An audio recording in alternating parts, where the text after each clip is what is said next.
ዘርፌ ትዝ ይሻል መዝሙር ካንቺ ፊት የነበረችው እህታችን ዘማሪት ፋንቱ ወልዴ ምን የሚል መዝሙር አለ? ሞት ነው ረሃብ ከክርስቶስ ፍቅር የሚለየኝ መዝሙር ትዝ ይልሻል?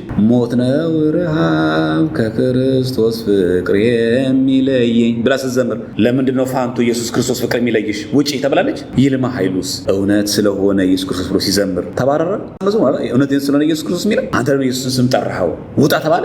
ቸሩ ሆይ ናና ቸሩ ሆይ መድኃኒዓለም ናና ስንል ለምን ጠራኸው ተባለ። አማኑኤል የለም የሚሳነው ላ ሲስተሪው ስትዘምር ውጭ ተባለች።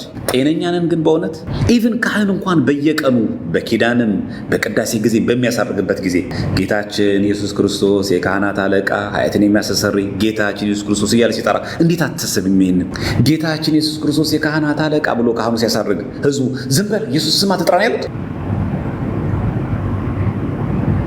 ካህኑ እጁን ከታጠበ በኋላ ዲያቆኑ እንደሚለው ንጹሕ የሆነ ከስጋው ደሙ ይቀበል፣ ንጹሕ የሆነ ግን አይቀበል፣ ለሰይጣን ለመልእክተኞች በተዘጋጀ በመለኮት እሳት እንዳይቃጠል፣ በልቦናው ልዩ ሐሳብና ዝሙት ያለበት ቢኖር አይቅረብ። እጄን ከአፋ የእድፍ ንጹሕ እንዳደረግኩኝ ከሁላችሁ ደም ንጹሕ ነኝ። ደፍራችሁ ወደ ክርስቶስ ደም ስትቀርቡ እኔ ከመቀበላችሁ መታለፍ የለብኝም። ኃጢአታችሁ በራሳችሁ ላይ ይመለሳል እንጂ ካልሆነ ዲያቆኑ እንደሚለው ይህንን የካህኑን ቃል ያቃለለ ወይም የሳቀና የተነጋገረ ቢኖር ማንን? ጌታችን ኢየሱስ ክርስቶስን እንዳሳዘነው ይወቅ ይረዳ። ማንን? ጌታችን ኢየሱስ ክርስቶስን። ይሄ አሁን ካህን የሚለውን ቃል ዝም ብሎ ነው ብለህ በድፍረት ስጋው ነው የምትቀበል። የምታቃለው ቀዳሽ ካህኑን ሰራይ ካህኑ አይደለም። እንደው እውቀት ማነጻጸር ስለማይገባ እንጂ በእውቀት በብስለትም እኮ ዘማሪ ያውዝ እኮ አንቺ ይበልጣል። ዲያቆንም ማለት በክህነቱም ብትመጪ በጥልቀት በመንፈሳዊ እውቀት ብስለት ብትመጪ ሐዋዝ ሲመጣ ምን አለኝ? ዘማሪ እዝራ ሲመጣ ምን አረግልኝ? ዘማሪ ሐዋዛውን ሲመጣ ኢየሱስ እንዳልጠራ ብሎ ነው ያስገባል። እዝራ ሲመጣ ኢየሱስ ስም እንዳልጠራ ብለው ተከልክሎ ነው የመጣ። አሸናፊ ገብረ ማርያም ሲመጣ ኢየሱስ የሚበለው ስም እንዳልጠራ ተብሎ ነው የመጣ።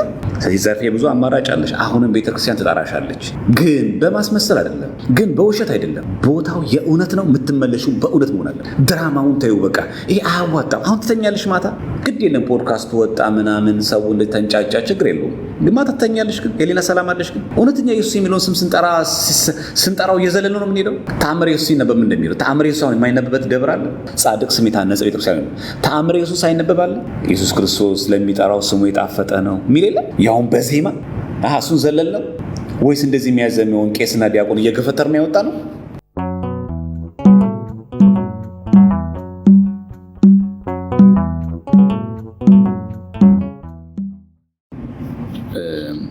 በተለያየ መንገድ የቤተክርስቲያንን ትምህርትና አስተምህሮ ለመተቸት ለመንቀፍ የሚሯሯጡ ሰዎች አሉና የሰሞኑን ያያችኋት ወገናችን እንበላት አይደል? ወገናችን ዘርፌ ያው ከኦርቶዶክስ የወጣሁበት ናም ብለው እንደዚህ ነገር ያነሳሉ። ስለማይጠቅምን ብዙ ነገር ውስጥ መግባት አያስፈልገን። ምክንያቱም እኛ ኦርቶዶክሳውያን እንደመሆናችን መጠን በነፃ አድቨርታይዝ ማድረግ የለብንም። ከኦርቶዶክስ ተዋህዶ ቤተክርስቲያን በዚህ መንገድ ተገፍቼ ነው ያለ ሰው መፍትሄው የሚሆነው በግፍ ነው የተገፋሁትና በግፍ ነው የተሰደብኩት እንደው እነሱ ያሉት እውነት ሆኖ ማለት ነው። ኮቴሽን ውስጥ ከተነው እነሱ ያሉት እንደ ሀቅ እንውሰደውና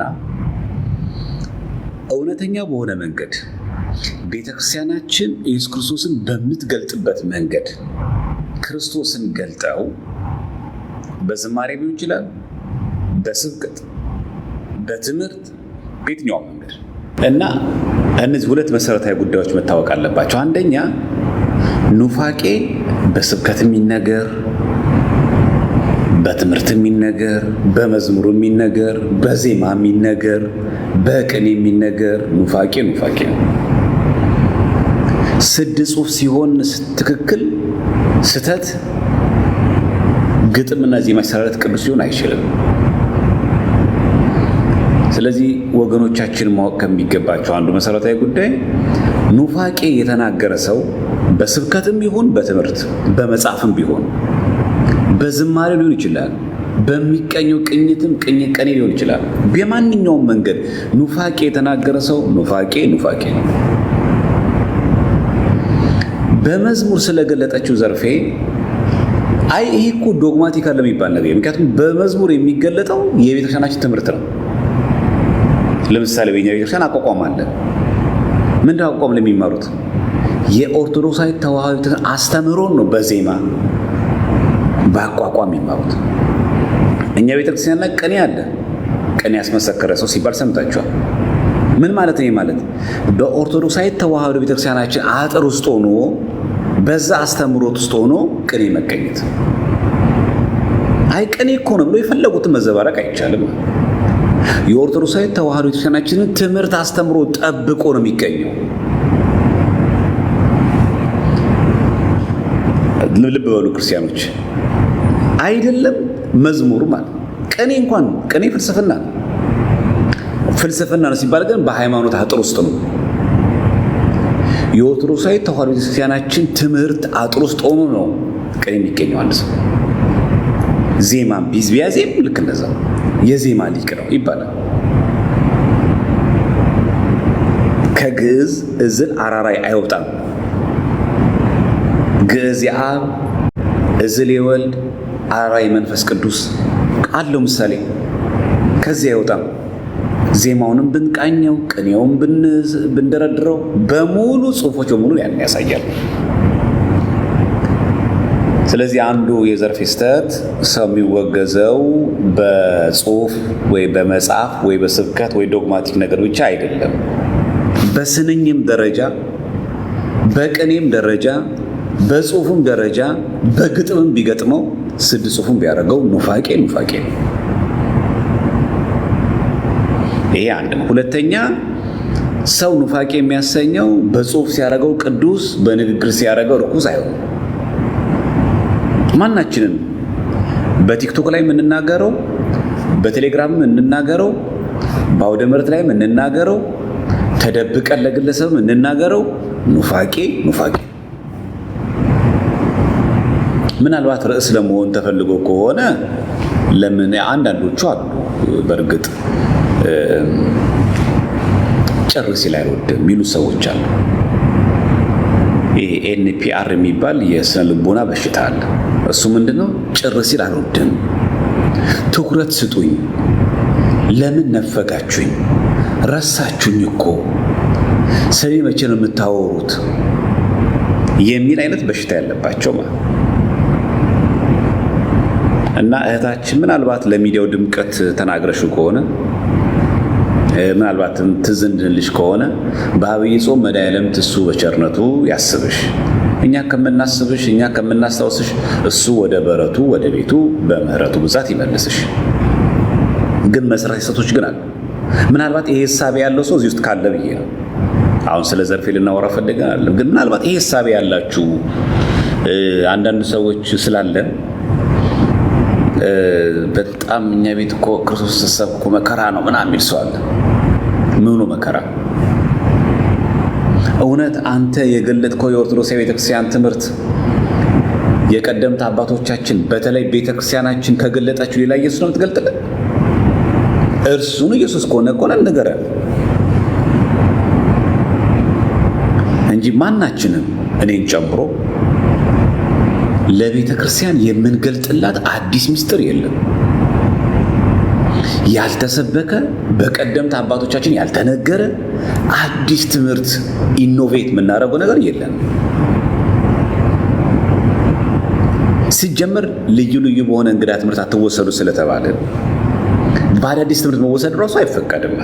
ስለዚህ አንድ ሰው በቤተ ክርስቲያን እያገለገለ፣ በአውደ ምሕረት እያገለገለ፣ በሰንበት እያገለገለ ከተገፋ ያንን በአኮቴት ነው መቀበል ያለበት እንጂ እሱንም አማናዊ የሆነ ወንጌል ሰብኮ ከተገፋ በአኮቴት ተቀብሎ ይገባኛል ማለት አለበት እንጂ ከቤተክርስቲያኑ አይወጣም። ለዚህ ነው ሁለት ፓራዶክስ ነገር ዘርፌ የሰራችው። በዚህ በኩል አውደ ምሕረት ላይ ስገፋ ነይኔ እምዬ ማርያም ብሎ እየዘመሩ ኢየሱስን ስጠራው ሰው ተከፋ ብላ በዚህ መንገድ መነገር ፈለገችና ታዲያ እውነተኛው ኢየሱስ ክርስቶስን ካሰበችው ወደ ምንፍቅና ነው የሚጠራት? ወደ ምንፍቅና ነው የሚጎታት? አሁን ጉዳዩ እውነት ኢየሱስን ስሙን በመጥራቷ ነው እንጂ በጥምቀት አማናይነት ታምናለች? በስጋ ወደሙ አማናይነት ታምናለች? አምስቱን ሶላዎች ጋር ለምን ሄደች ታዲያ? ምክንያቱም ጉዳዩ ስሙን በመጥራትና ባለመጥራት ነበረ። እኔ ኦርቶዶክስ ነበርኩኝ፣ ድንጋይ እየተወረወረብኝ እየተገፋው ነው የወጣሁት ካለ አንድ ሰው ጉዳዩ ይሄ ከሆነ አይ እንደውም ለእናንተ እልህ ኢየሱስ ብቻ ነው፣ መጽሐፍ ቅዱስ ብቻ ነው፣ እምነት ብቻ ወደሚል ይወስዳል። ጉዳዩ መገፋት ከሆነ ማለት ነው። አሁን ይሄን ሁሉ የምንለው ምንድነው? አንቺ የምትይው እንኳን እውነቱን እንኳን ብንቀበል ቅሉ ለማለት ነው። መጀመሪያ አንቺ ያልሽው እውነት ነው ውሸት ነው አንድ። ሁለተኛ ነገር ደግሞ እንደው ያልሽው እንኳን እውነት ቢሆን ራሱ እንዴ ኢየሱስን ስለጠራው እንደውም ተናድጄ ስጋው ደግሞ አማና አይደለም ወደሚሉ ጎራ ገባው ነው እያልሽ ነው ያልሽው። ኢየሱስ የሚባለውን ስም ስለጠራው ወደ ምሕረት ላይ እንዳውም ተገፍቼ ጸጋ ብቻ ወደሚል አምስት ሶላ ገባው ነው የምትይኝ ያልሽው። ወደ ኑፋቄ የትኛው የቤተክርስቲያናችን አባት ነው ምእመኖቹ ህዝቦቹ ሚስ ፕሬዘንት አድርገውት እንደ አንቺ እንደምትዩ እንኳን አንቺ አማናዊ ትምህርት ይዘሽ ከሆነ ኦርቶዶክሳዊ ከነበርሽ አማናዊ የሆነ ትምህርት ይዘሽ አማናዊ የሆነ ትምህርት ይዞ ሲገፋ ከኦርቶዶክስ የወጣ የትኛው አባት ነው? እንደውም ኢየሱስ እንኳን ገፋኸኝ እንኳን እንድገፋ አረከኝ ወደ አንተ ስበስበው ወሰድከኝ ነው የሚሉት። የትኛው አባት ነው?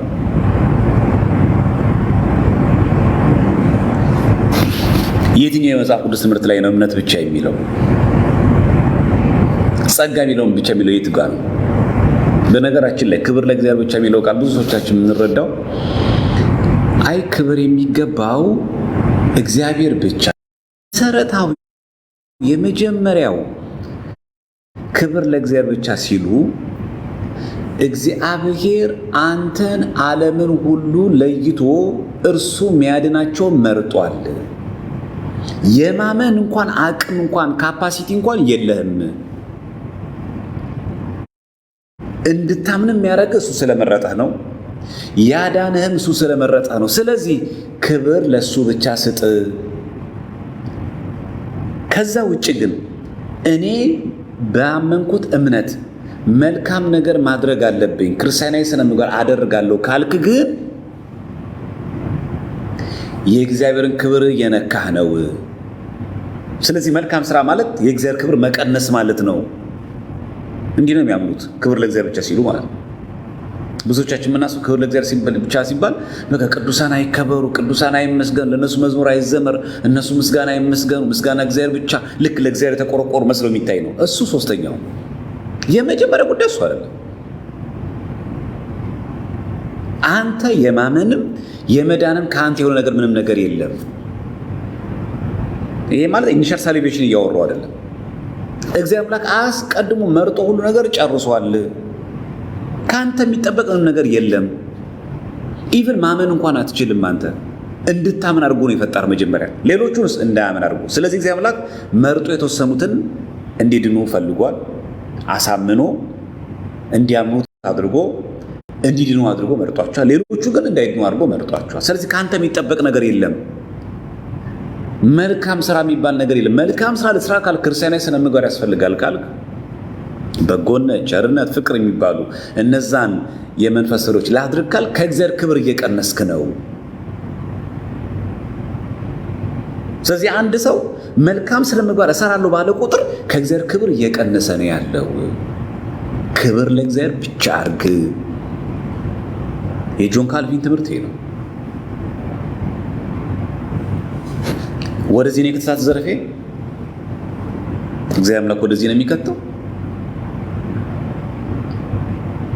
እና ይሄ አሁን አንዱ የክህደቷ ምንጭ ነው። ስለዚህ ምናልባት አንዳንድ ሰዎች ካላችሁ እኛ ቤትም እንደዚህ ያኮበኮበም ካለ በዚህ ሽፋን ውስጥ ያለ ሰው እኛ ቤት ችግር ነው እንደው ክርስቶስን ስጠራ ምንም ችግር የለም፣ አማናዊ ትምህርት አስተምራለን፣ ሰዎች የተዛነፈ ምልከታ ይኖራቸዋል። አዎ በሰንበት ትምህርት ቤትም በሰብዓ ጉባኤም በአስተዳዳሪ ደረጃም በሊቀ ጳጳስ ደረጃም በፓትርያርክ ደረጃ ሊያጋጥማል።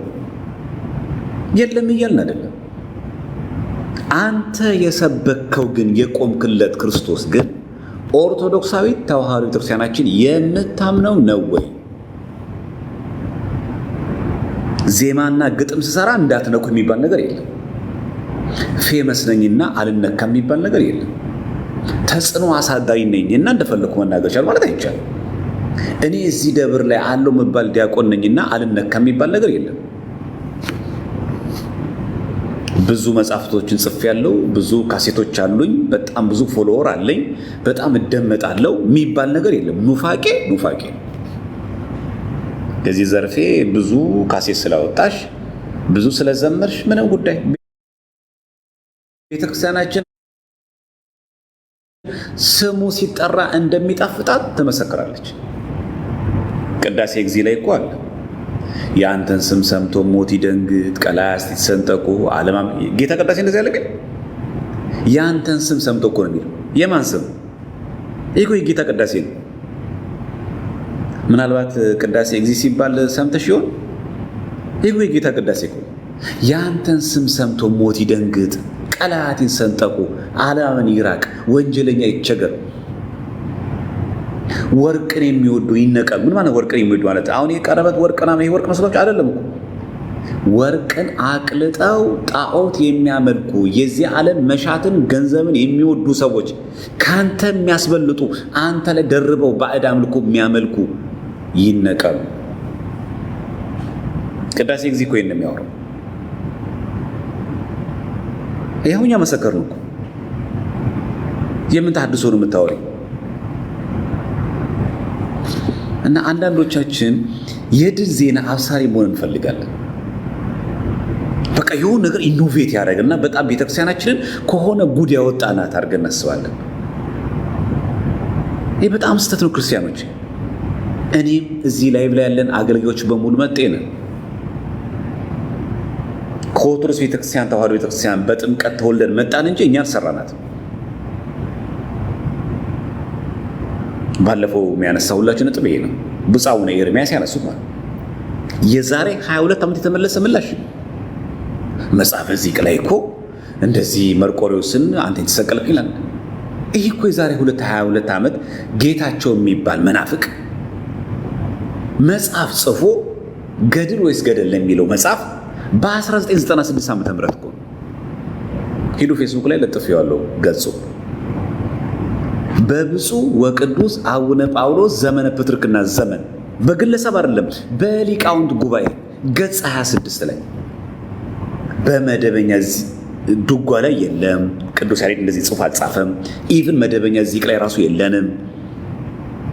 መርቆሬዎስ አንተ ለዓለም የተሰቀልክ የሚል ትምህርት የለንም። ግለሰቦች ሲያሳትሙ ያን ነገር ሊቃውንት ጉባኤ እንዲታረም መመሪያ ሰጥቷል። ልክ ባለፈው ዕለት በግለሰብ የታተመው ገድለ ዮሐንስ መጥምቅ ቅድስት ታከለ አሁን ይህንን ገድለ ዮሐንስ መጥምቅ ቤተክርስቲያናችን ለይታ ያወጣችውን ነገር የሆነ አባት አሁን ብድግ ብሎ ከዛሬ 10 ዓመት በኋላ በነገራችን ላይ ገድለ ዮሐንስ መጥምቅ መወገዝ አለበት፣ ዮሐንስ መጥምቅ 10 ጊዜ ተወልዷል ይላል። ይህን እኮ የሚናገረው ቅዱስ ሲኖዶስ እኮ ያወገዘውን ነው። ቤተክርስቲያን የምትጠየቀው በምትጠቀምበት በምትገለገልበት በዛ መጽሐፍ የምትጠየቀው። ዚቅ ከየት ይወሰዳል? ከድጓ መጽሐፈ ዚቅ ወመዝሙር ማለት እኮ ዚቅ ማለት እኮ የሚዘለቅ ማለት ነው። የሚወሰደው ከየት ነው? ከድጓው ነው። ድጓው ላይ እንዲህ የሚል ነገር የለም። ቅዱስ ያሬድ ማለት ብሉይና ሐዲስን ቁርጥም አድርጎ የበላ መጽሐፍ ቅዱስን በዜማ ማለት ነው። ድጓ ማለት ብሉይና ሐዲስን በዜማ ማለት ነው።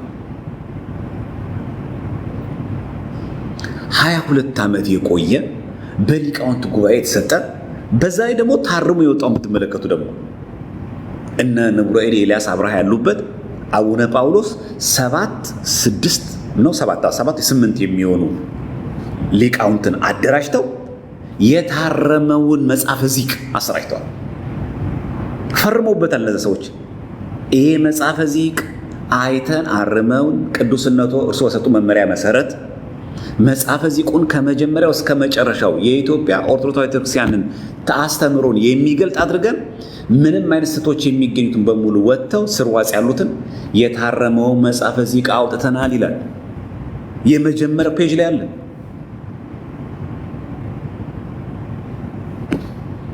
እና ብፁዕነቶ ይሄ መልእክት የሚደርሱት ከሆነ እባኮትን ምናልባት እርሶ በመልካም ነገር በቀና ነገር ተናግረው ሊሆን ይችላል የቤተክርስቲያናችን ደገኛ አባት ስለሆኑ፣ ግን ደግሞ አንዳንድ መረጃዎችን በየጊዜው እኛ ራሳችን አፕዴት ካላደረግን ለመናፍቃን ግብአት ይሆናል። እርሱ አሁን በተናገሩት መንገድ አይደለም ብፁዕነቱ ተሐድሶቹ መናፍቃኖች የሚረዱት፣ ልክ እንደ ሰበር ዜና የሚረዱት ይሄው እኛ እኮ ያልነው ይህንን ነው ይላል። የዛሬ 22 ዓመት የተመለሰ ምላሽ አንድ ጎረምሳ ዕድሜው እኮ አልፏል። 22 ዓመታት 22 እኮ ቀን ወይም ወር እኮ አይደለም 22 ዓመት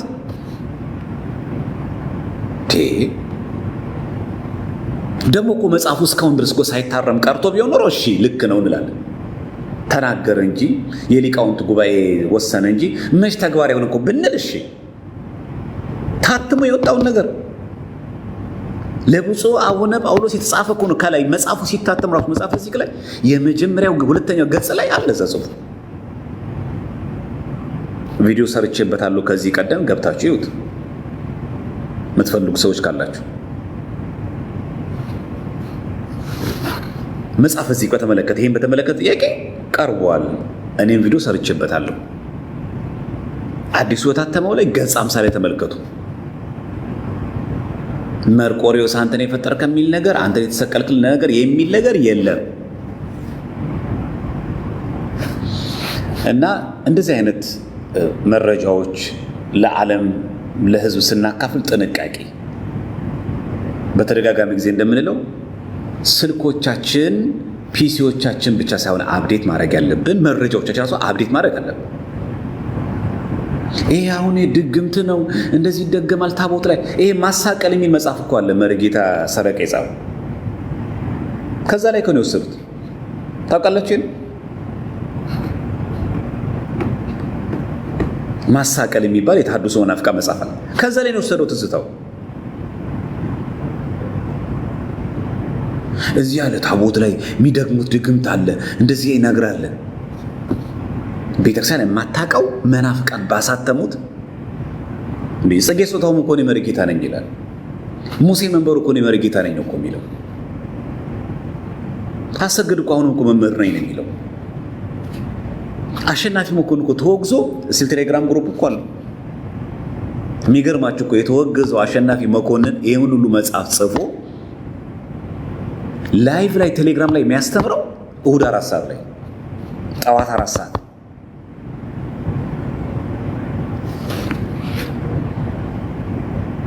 ቴሌግራም ግሩፕ አላቸው። አግዛችሁ ተፈራ ቴሌግራም ግሩፕ አለው። እነዚህ አሁን የምነግራችሁ በሲኖዶስ ኦፊሻል የተወገዙ ሰዎች ናቸው።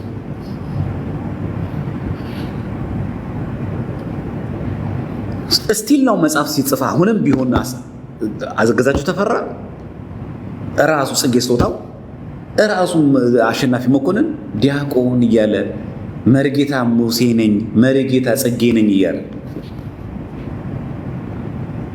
ይሄ ልማዳቸው ነው። ሁሌ የዲያብሎስ ዓላማው ሽንገላ ነው፣ ማታለል ነው። በካባ ይደበቃል፣ በድቁና ይደበቃል፣ በምርግትና ይደበቃል። ምንፍቅና ግን ምንፍቅና ነው። በቃ እኔን ጨምሮ ነው የምላችሁ። ማናችንም አዲስ ክርስቶስ የለም፣ እኛ የምናስተዋውቀው የለም። በመጽሐፍ ቅዱስ በአበው ትምህርት በቅዱስ ትውፊት የተገለጠው ነገር ማሳየት ብቻ ነው የኛ ደረጃችን። እኛ እዚህ ጋር ያለው ሐዋርያት ያልሰበኳት የቀደምት አባቶቻችን ያላስተማሩት አዲስ የሆነ ትምህርት እኛ የለንም፣ ኖሩንም አያውቅም። እና የዘርፌ መሰረታዊ ስህተቶች እነዚህ ናቸው። ተገፍቻለሁ በሚል ካባ በዚህ የሚገኝ ዝና ካለ አሁን ለምንድን ወደዚህ የመጡት መሰላችሁ? ገብቷችኋል? ያው እኛ ስለማይመለከተን እንጂ ዮኒ ማኛ መጥቶ ፕሮቴስታንቶች እርስ በርሳቸው እንትን አላቸው ክፍፍል አላቸው ብሎ ስለተናገረ እችን ለመጠገን አላያችሁም? ሉተራውያንና ፔንቴኮስታል እንዳይወያዩ ጭምር ምን እያደረጉ ነው? እያፈረሱት ነው። ለምን? ዝም በል የጋራ ጠላት ነው ያለው። የጋራ ትምህርት እኮ የለም። የጋራ ጠላት አለች። ማናት እሷ? ኦርቶዶክሳዊ ተዋሕዶ ቤተክርስቲያን። እሷን ማውደም ነው ዓላማው። ይሄ ነው። ለዛም ነው ማውራት የማይወዱት።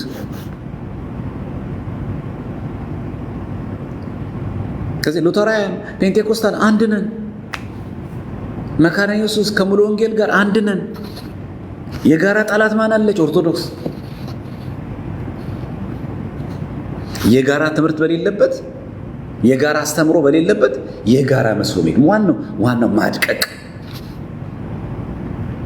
አሁን በስላሴ የሚያምንና በስላሴ የማያምን ምን ህብረት አለው?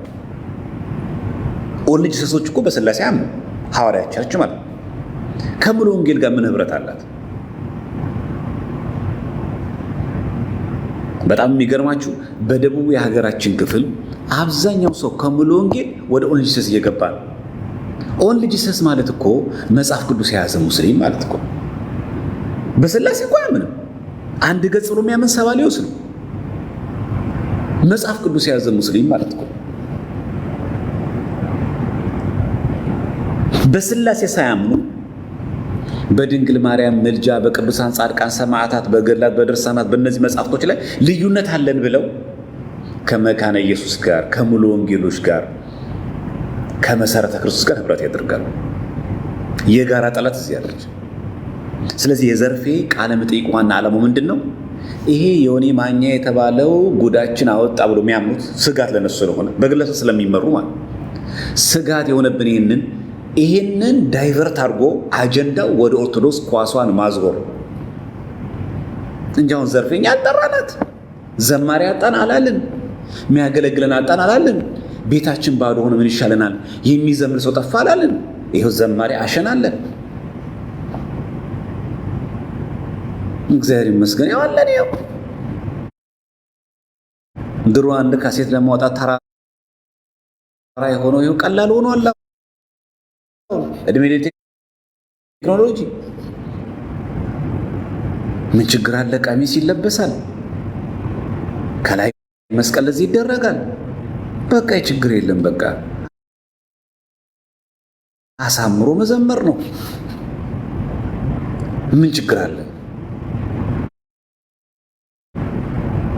እንዳንቺ ዘመን የካሴትና ምን ዘመን መስሎሽ ነው አለ እኮ። በቃ ብዙ የዘማሪ ቁጥረት የለብንም። ለምን ጥሩኝ አለች? ለምን ረሳችሁኝ አለች? ይህን አጀንዳ ለመቀየር በፕሮቴስታንቶች መካከል ያለው ልዩነት እንድንረሳው እና ኳሳን ወደዚህ ለማዞር የት ዲኖሚኔሽን ያለሽው አንቺ? አሁን ስሙን ስለጠራውን የተገፋሁት ከተባለ ጉዳዩ ስሙ መጥራትና ለመጥራት ነው። ስለዚህ ሌላ ጉዳይ ችግር የለብሽም ማለት ነው።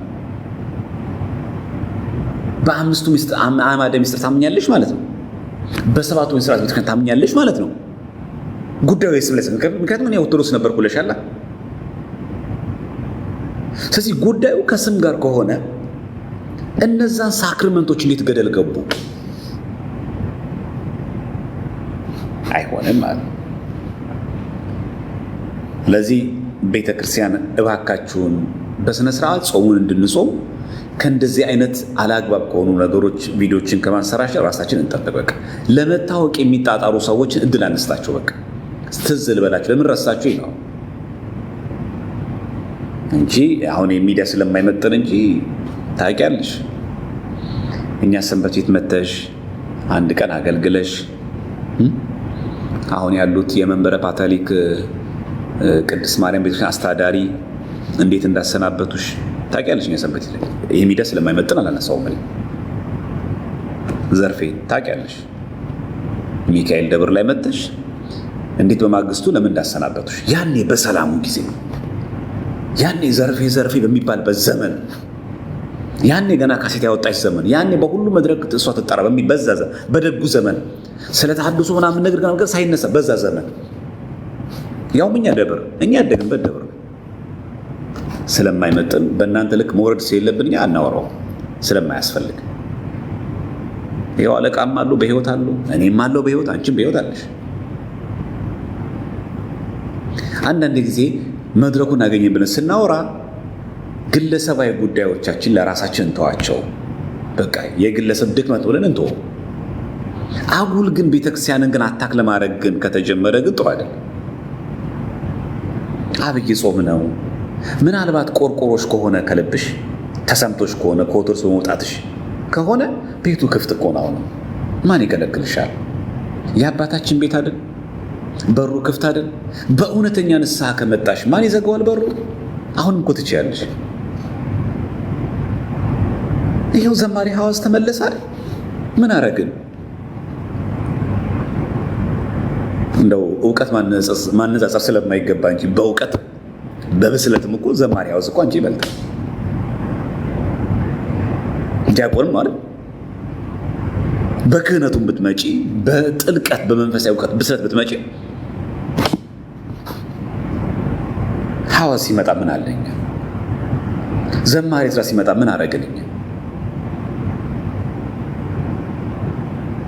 ዘማሪ ሐዋዝ አሁን ሲመጣ ኢየሱስ እንዳልጠራ ብሎ ነው ያስገባል።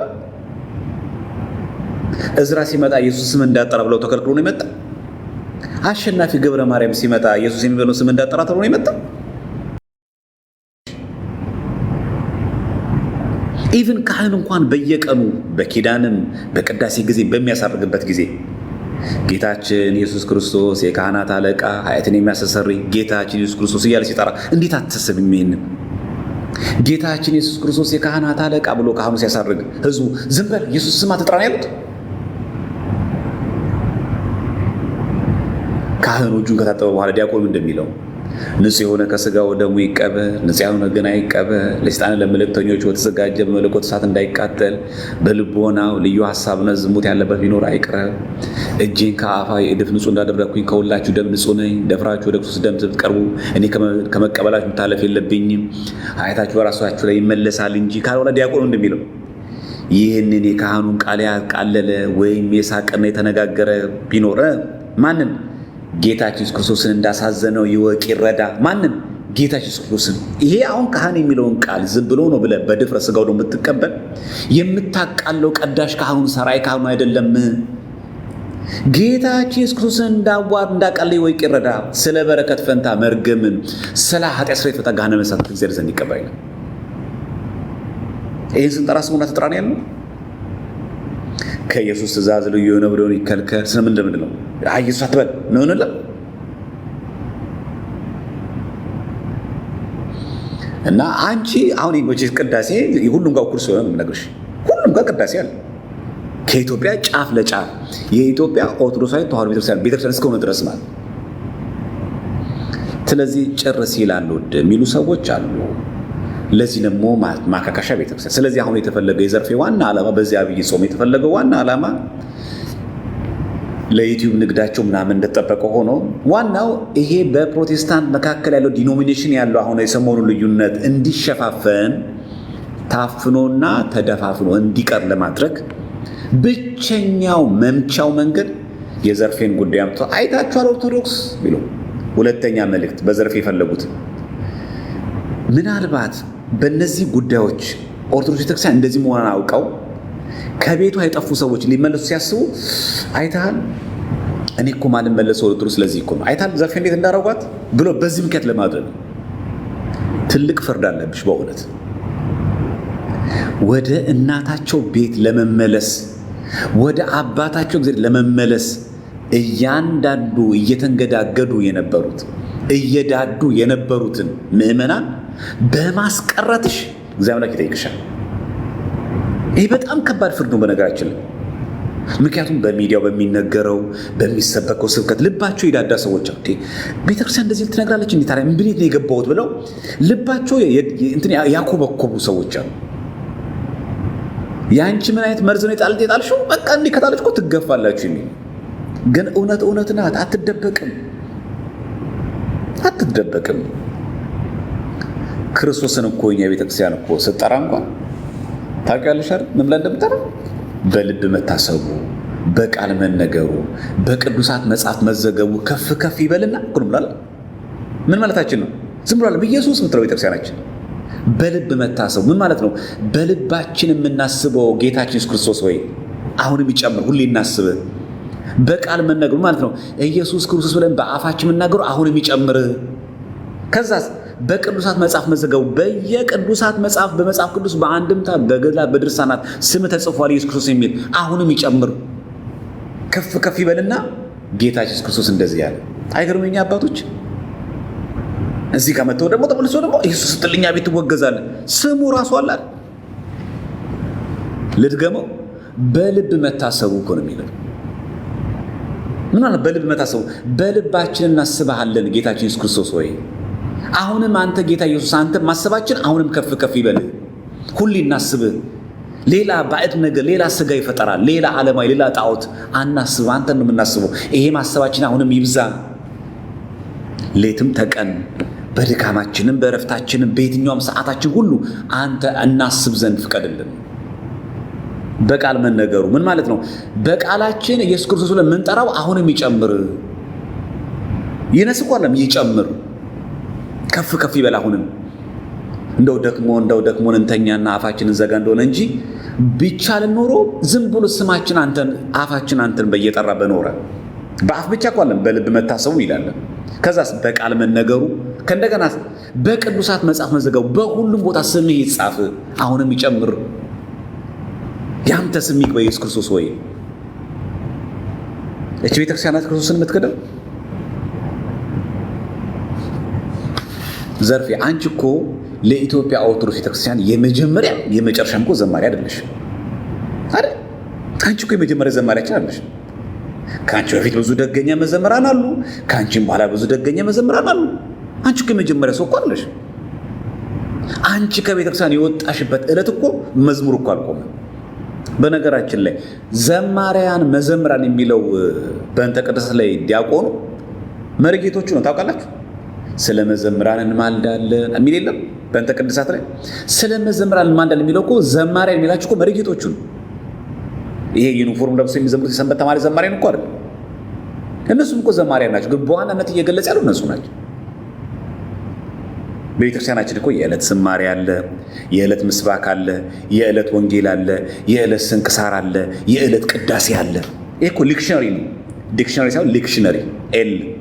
ሊክሽነሪ ማለት ግጻዊ ማለት ነው። የዕለቱ ምስባክ አለ፣ የዕለቱ ወንጌል አለ፣ የዕለቱ ስንክሳር አለ፣ የዕለቱ ዝማሬ አለ። የሚወጣው ራሱ የዕለቱ ወንጌል የዕለቱ ምስባክ የሚወጣው በዕለቱ ዝማሬ ነው። ዘወረደ ሲባል በዘወረደ ዕለት የሚዘመረው ዝማሬ ቅዱስ ያሬድ ከዕለቱ ወንጌል ጋር፣ የዕለቱ ወንጌል ከምስባኩ ጋር፣ ምስባኩ ከጳውሎስ መልእክታት ጋር፣ መልእክታቱ ከዕለቱ ቅዳሴ ጋር፣ የዕለቱ ቅዳሴ ከስንክሳር ጋር ተሰናስሎ ተዘጋጀ። ወንጌል የማይነበብበት ቅዳሴ እኛ ጋር አለ። ወንጌል ማን ነው? እና ገፍተው ወደ ተወሰዱ ነው የምትዩ፣ ወደ ገደል ነው ማለት ያለብሽ። በዚህ አጋጣሚ ማንም ሰው ከቤተ ክርስቲያን ገፍቶ ይወጣት እንዳትሉ። አዎ የሰንበት ተማሪ ላይ ረዳህ ይችላል። አዎ አለቃው ላይ ይገነዘቡ ይችላሉ።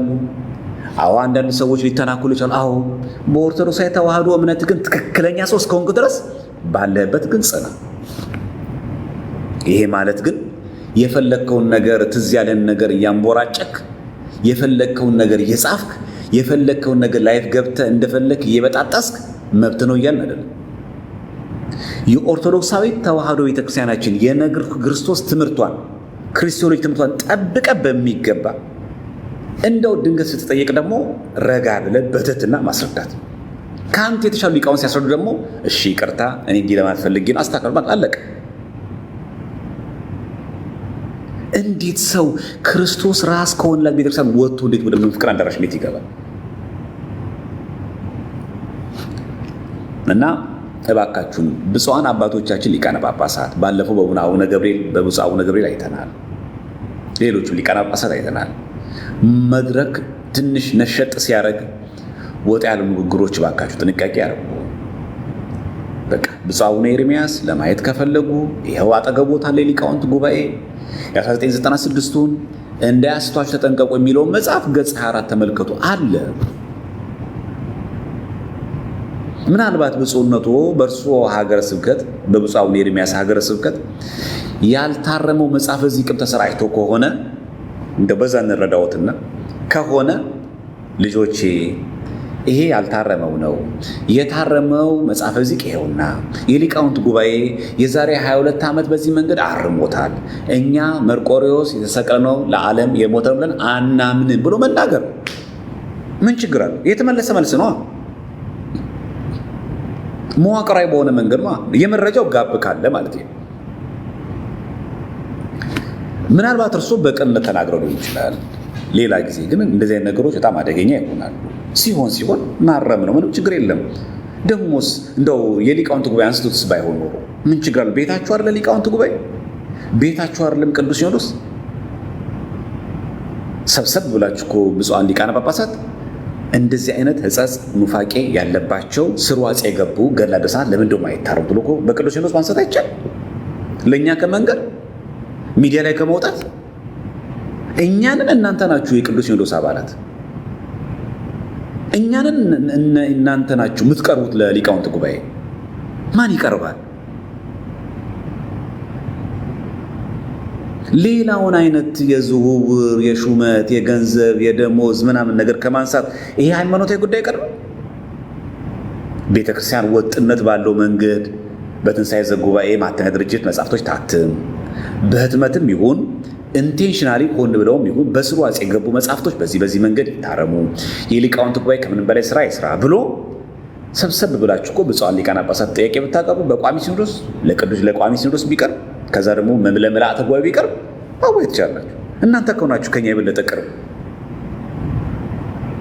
እኛም የሆነ መጽሐፍ አግኝተን ሚዲያ ላይ የምናወጣ ከሆነ እናንተም የሆነች ነገር ስታገኙ ያውም ደግሞ የታረመ ነገር በእናንተ ዘንድ ሲሆን ደግሞ ትንሽ ያስከፋል እና መጠየቅ በጣም ጥሩ ነገር ነው። በዚህ ጉዳይ ላይ ቤተክርስቲያን አቋሟ ምንድን ነው?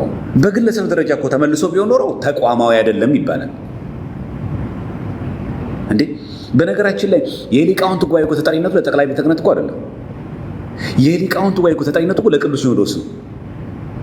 መዋቅሩ ራሱ ሃይራርኪ እኮ እንደዛ ነው።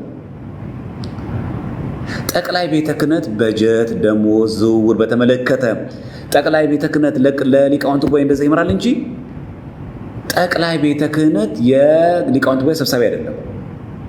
የሊቃውንት ጉባኤ ተጠሪነቱ ለቅዱስ ሲኖዶስ ነው። እርሶ ደግሞ ብፁዕ አቡነ ኤርምያስ ደግሞ የቅዱስ ሲኖዶስ አባል ነው እርሶ እና ሚዲያ ላይ ተወጥቶ በምንናገርበት ጊዜ ሰዎችን ወዴት ሊወስዳቸው ይችላል ብሎ ማሰብ ነው። ድንገት ያልታረመ እንኳን ከሆነ ይሄ አልታረመም፣ የታረመው የእኛ ቤተክርስቲያን የወሰነችው አለ፣ ይህንን መስማት ይህን ማዳመጥ አለባችሁ። ተወስኗል። ሲወሰን ደግሞ ራሱ ዝም ብሎ አለም የተወሰነው። በድጓ ይታረም፣ በመደበኛው ዚቅ ይታረም፣ በመደበኛ በድጓ ይታረም። ቅዱስ ያሬድ እንደዚህ ያላለም፣ መርቆሬዎስ ተሰቀለልን የሚል ነገር የለም። አስተካክሉ። ቤተክርስቲያን አግዳለች። ታትሞ ሞጣ የታረመው ምንድነው? ከዚህ በለጠ የሚፈለገው እንጂ እኮ የተንሻፈፈ ምሳሌ ምላሽ ቢሆን ኖሮ አጥጋቢ ያልሆነ ምላሽ ቢሆን ኖሮ ወይ ሪአክት ያድርጉ እና ይሄ ዘመን እንደ ድሮ ዘመን አይደለም። ሁሉ ነገር ካሜራ ላይ ትቀራለች። እርሶ ሲናገሩም ሆነ ማናችንም ስንናገር ቪዲዮ ይቀረጻል፣ ትውልድ ያስቀምጣል። ከዛ መናፍቃን አልተገባ ዓላማ ሊያውሉት ይችላሉ። ስለዚህ መጠንቀቅ ነው። በቃ 22 ዓመት ያለፈውን ነገር እንደ አዲስ ማቅረብ እውነት ያስገብታል። ይሄ እኛ እንኳን እናውቃለን እኮ እንኳን እርሶ በጣም ለቤቱ ቅርብ የሆኑ ለቅዱስ ሲኖዶስም አባል የሆኑ ለሊቃውንት ጉባኤም ከኛ የበለጠ አባትም ቅርበትም ያሉት ቀርተው እኛ እንኳን መረጃው አለ። በመጽሐፍ መልክ የታተመው እኮ እኛ ጋር አለ። የሊቃውንት ጉባኤ ደግሞ አፍኖ እዛው ላይ አስቀርም አሰራጭቷል። ለሁሉም ሀገረ ስብከት ያሰራጨው ያውም ደግሞ የዛሬ 22 ዓመት ያውም ደግሞ በብፁዕ አቡነ ጳውሎስ ዘመን።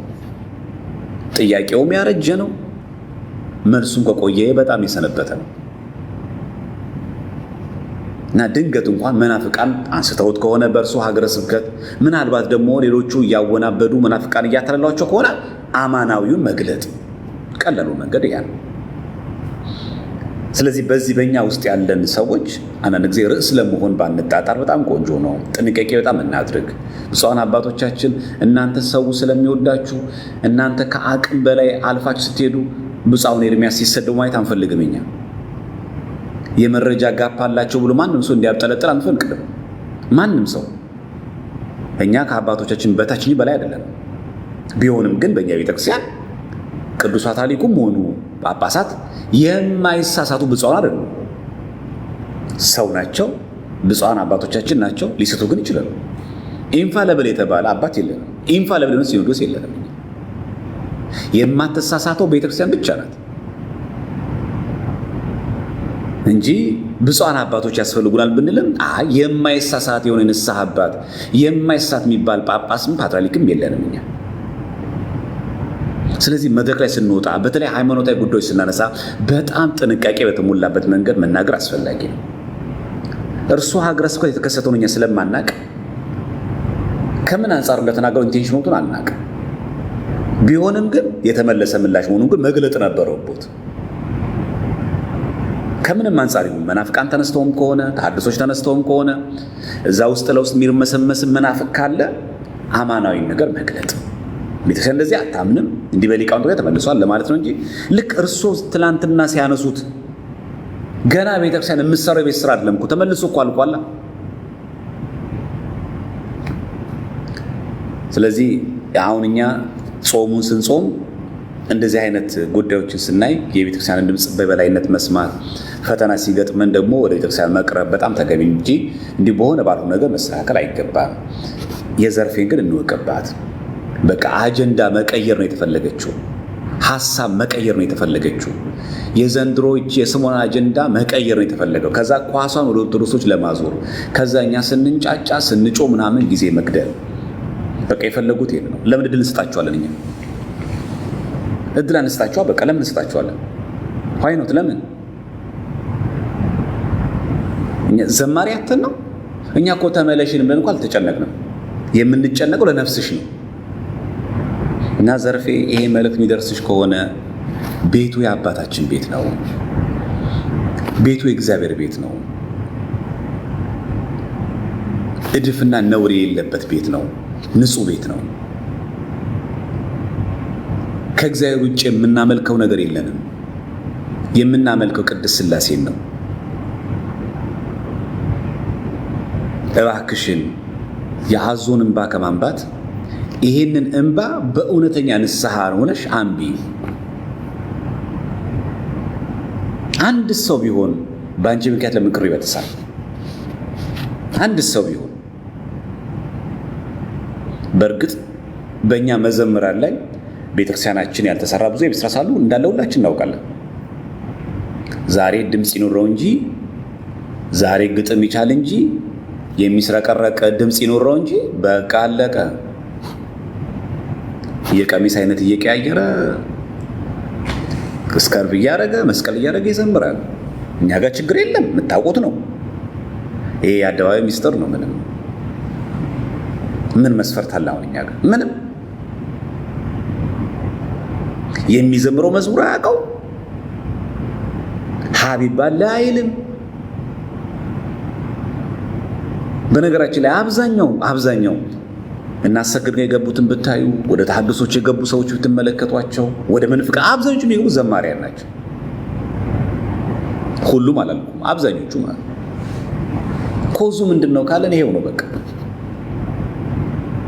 ድምጽሽ ያምራል፣ ድምጽ ያምራል። ስትናገሪ እኮ በጣም ድምጽሽ እንዴት ነው እንደምወደው፣ በጣም የገሪ መዝሙር ወደዋለሁ።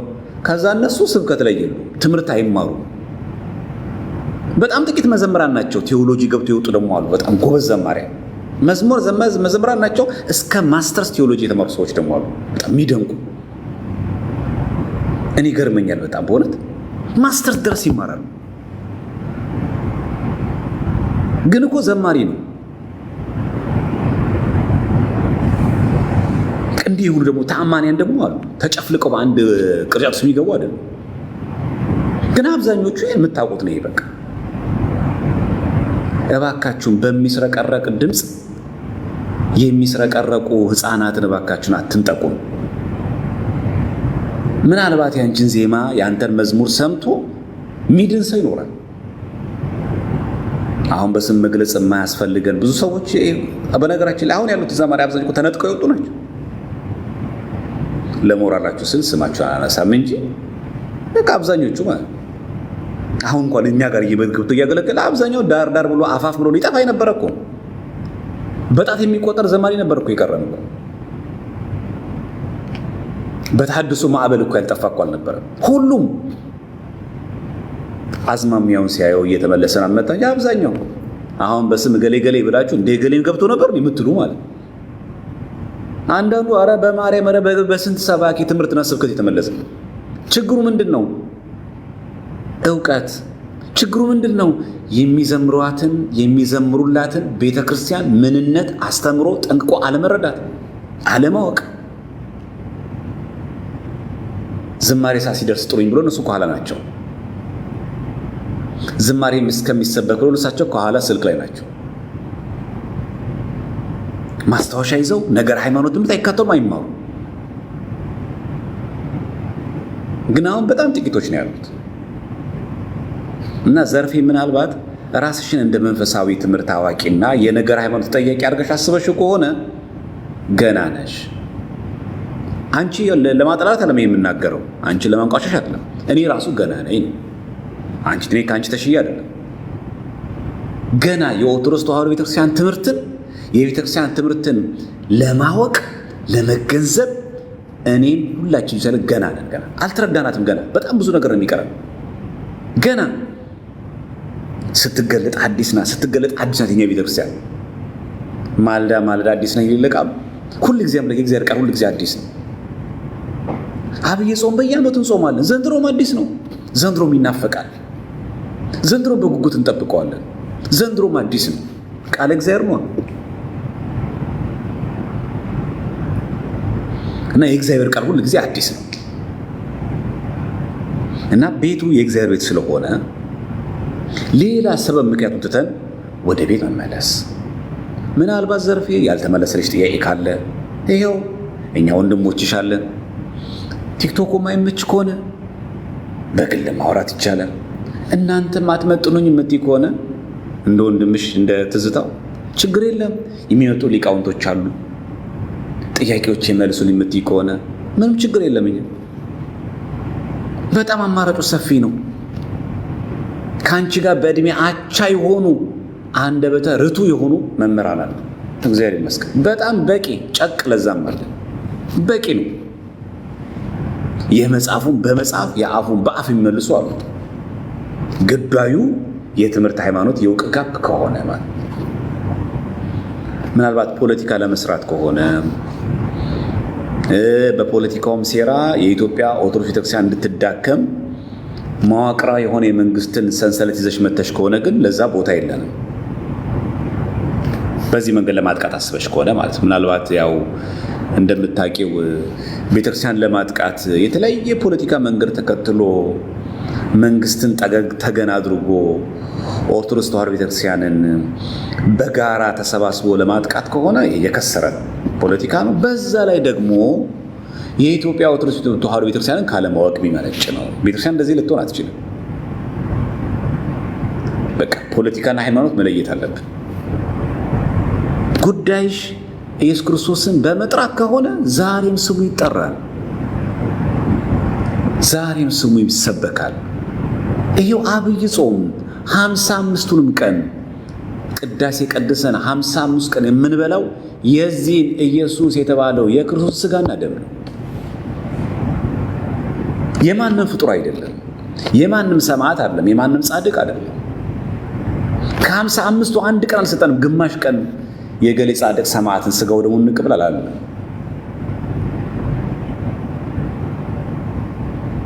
ሀምሳ አምስቱን ቀን ይቺ ቀን ምን ያክል የምታስፈራ ናት፣ ይቺ ቀን ምን ያክል የምታስደነግጥ ናት፣ መንፈስ ቅዱስ ከሰማያት ሰማያት የሚወርድባት ብለን ስሙን እንጠራለት ነው። አትስቢ እንኳን ዛሬ ዘወረደ ብለን ስንጀምር ማን የወረደው ታውቂዋለሽ? ግን ዘወረደ ማለት ዘወረደ ብለን ጀምረን ተነሳ ብለን እንጨርሰን አይቀርም። አብይ ጾም ማለት እኮ ከክርስቶስ ሰው መሆን ይነሳና እስከ ትንሣኤው ድረስ ከዛ ባለ 50 ደግሞ እስከ እርገት ድረስ የምታስተምረን ነው። ነገረ ክርስቶስን በጾም ነገረ ክርስቶስን በስጋው ደግሞ ነገረ ክርስቶስን በቅዳሴ የምትሰብከን ቤተክርስቲያን ናት። ክብር ምስጋና ይድረሳት። በእውነት እቺ ቤተክርስቲያን ዘወረደ ብላ በቃ ከሰማያት ሰማያት ስለኛ ሲል ወረደ።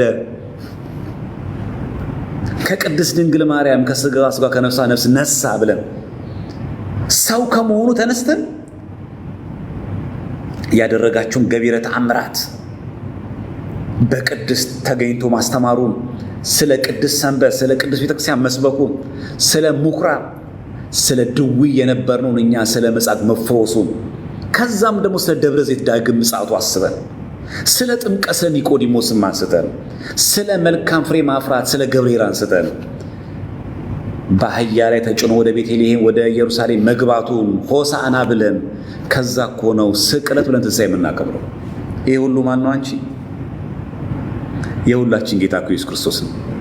አናፍርበትም እኮ ደስ ያለን የምንጾመው ጾም እኮ ነው። ደስ እያለን ሳንሸማቀቅበት ለእኛ ብለህ ነው። ይህን እኮ ሳምንት እኮ ለአንድ ቀን እኮ አለን እኮ። ይሄ ሳምንት እኮ ዘወረደ ብለን የፊታችን እሑድ ቅድስት፣ ምኩራብ፣ መጻጉዕ እኔ ነኝ ድውዩ። መጻጉዕ ማለት እኮ ድውይ እኔ ነኝ ድውዩ።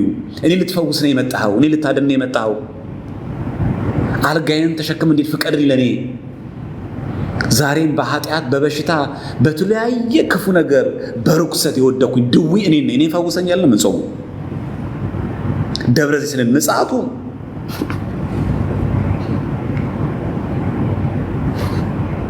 ዳግም ትመጣለህ ለፍርድ። የዛን ጊዜው ቢሆን የት ነው መቆሚያዬ? እንደ ሞትክልኝ እንደ ተሰቀልክልኝ ለእኔ ብለህ ዋጋ እንደከፈልኩ እንደዛ አይነት ሰው ሆኛለሁ። እንደዛ ነው። የዛ አይነት መንፈሳዊ ሕይወት ነው ያለኝ።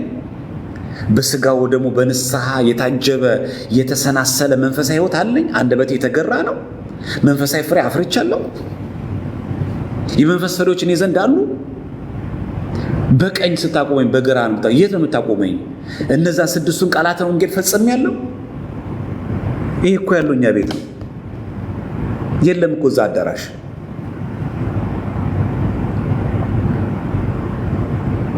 ሰሞነ ሕማማት አላየሽም? ፓሽን ዊክ ክራይ ላይ ሰው እያለ የምሰግደው ምንድን ነው? ማን የተሰቀለልን? በሰሞነ ሕማማት እኮ ተክሊል የለም፣ ክርስትና የለም፣ ፍታት የለም። ለምን? ስለሆነ ቅዱስ ስለሆነ ሰማዕት ብለን አይደለም እኮ። ይሄ የተሳከረ ነው። ደርዝና ጠርዝ የሌለው ጥራዝ ነጠቀም ኑፋቄ ውስጥ ነው የገባሽ። ስለዚህ ቤቱ የእግዚአብሔር ቤት ነው። ስለዚህ በፖድካስት እግዚአብሔር አይሸወድም። በውሸት ደግሞ ለቅሶም እግዚአብሔር አምላክ አይሸወድም። ሁሌ ኦርቶዶክስ እንደነበረው ኦርቶዶክስ እያለ ሁሉም ሰው ካልጠቀሰ አይሆንም እንዴ? ከዚህ ሲወጡ መሪጌታ ነኝ፣ ቄስ ነኝ፣ ዲያቆን ነኝ፣ ኦርቶዶክስ እያለሁ ኦርቶዶክስ ነበርኩ፣ ሁሌ ነበርኩ። እዛ እኮ አያድንም ክርስቲያኖች። መቼ ነው ነኝ የምንለው? ዲያቆን ነኝ፣ መሪጌታ ነኝ፣ ዘማሪ ነኝ፣ ቆራቢ ነኝ፣ ንስሐ ገባለሁ፣ ጸሎተኛ ነኝ። መቼ ነኝ የምንለው? ነበርኩ ኦርቶዶክስ እያለሁ ሁሉም ይህን ነው የሚያወራው። በቃ በሾርኔ ሁሌ እዛ ቤት እያለ ስለማይመጥን እንጂ የሾርኔና ምናምን ይሄ ምናምንሽ ነቆራ ማን ያንሳል? ለዚህ ኩተራ ነገር እኮ ነው። ግን ኦርቶዶክሳዊነት ማለት ህይወት ነው። በቃ ፖድካስቱን ታዩና እስቲ አንቺ ክርስቶስ ኢየሱስ እኛ ቤት አይጠራም? ኦርቶዶክስ ቤት የለም? ከዛስ ምን አረግሽ? አንቺ አማናዊ የሆነ ወንጌሉን እየሰበክሽ አማናዊ የሆነ የኦርቶዶክስ ቤተክርስቲያናችን ትምህርት የጠበቀውን መዝሙር ኢየሱስ ክርስቶስን እየጠራሽ ከሆነ ምን አሉሽ አለቃው? ምን አሉሽ አስተዳዳሪው? በቃ ስሙ እንዳትጠሪ ያሉሽ? ቤተክርስቲያን መዋቅር የላት? ህዝቡ እንደዛ አለሽ፣ ሁሉ ህዝቡ ገፋሽ፣ ድንጋይ ወረወረብሽ፣ ሁሉ ድንጋይ ወረወረብሽ። ታዲያ ሰማዕት አትሆኝም ለጌታ? ለምን ክርት ወጥሻለሽ ታዲያ? ሰማዕት መሆን እኮ ነው። እውነት አንቺ ለእውነተኛ ወንጌል ቆመሽ ድንጋይ ከተወረወረብሽ ከተገፋሽ ሰማዕት አትሆኝም? ምስክሩ አትሆኝም? ለሱም እኮ ይገባዋል እኮ ለጌታ። ነገስ ፕሮቴስታንቶች ሲገፉሽ እኛ ጋር ልትመጪ? ምክንያቱም ያንቺ እምነት ያለው በመገፋት ባለ መገፋት ነው። ከዚህ ስትገፊ ስሙን ለመጥራት ወደዛ የምትሄጂ ከሆነ ከዛም ሲገፉሽ ለምን ስሙን እንዳትጠሪ ቀርሽ ወደዚህ ልትመጪ ነው? ሁሌ ስለ መግፋት ሁሌ ስለ መደፋት የምታወሩት በቃ። ምክንያቱ ያ አይደለም። መጀመሪያ የተቀደሰ ሕይወት ይኑረን። መጀመሪያ 30 ሕይወት ላይ ከረገጥን በኋላ ኦርቶዶክስ ላይ ማሳበብ ተገቢ አይደለም። መጀመሪያ በቃ ቤቱ የጋራችን ነው። ቤቱ የአባታችን ቤት ነው። ማንም የእንጀራ ልጅ ማንም የቤት ልጅ የለም። ሁሉም የእግዚአብሔር ልጅ ነው። በእውነተኛ መንገድ ከመጣ ለኑፋቂያችሁ ግን ቦታ ግን የለም። ቅዳሴያችን ላይ እንኳን አልሰማሽ? ዘገባ ሀበሌተ እግዚአብሔር አለ የሚለው እይበል ፈላሲ አለ የሚለው እኔ መጻተኛ ነኝ አይበል። እግዚአብሔር ቤት የገባ ሰው መጻተኛ ነኝ እንዳይል፣ የባይተዋርነት ስሜት እንዳይሰማ። ቤቱ እግዚአብሔር ቤት የምትል ከሆነ እንኳን ዘርፌን ቀርቶ እቺ ደግሞ ጫወታ ልጅ ከሌላ ሀገር ምናምን ከአሰብ መጥቼ ከኤርትራ መጥቼ ምናምን ሆኛ ከየትም ብትመጭስ ብዙ ኤርትራውያን አሉ አይደል የሚያገለግሉ ኢቭን ቄስ ዲያቆን ይሆን ምን ችግር አለ?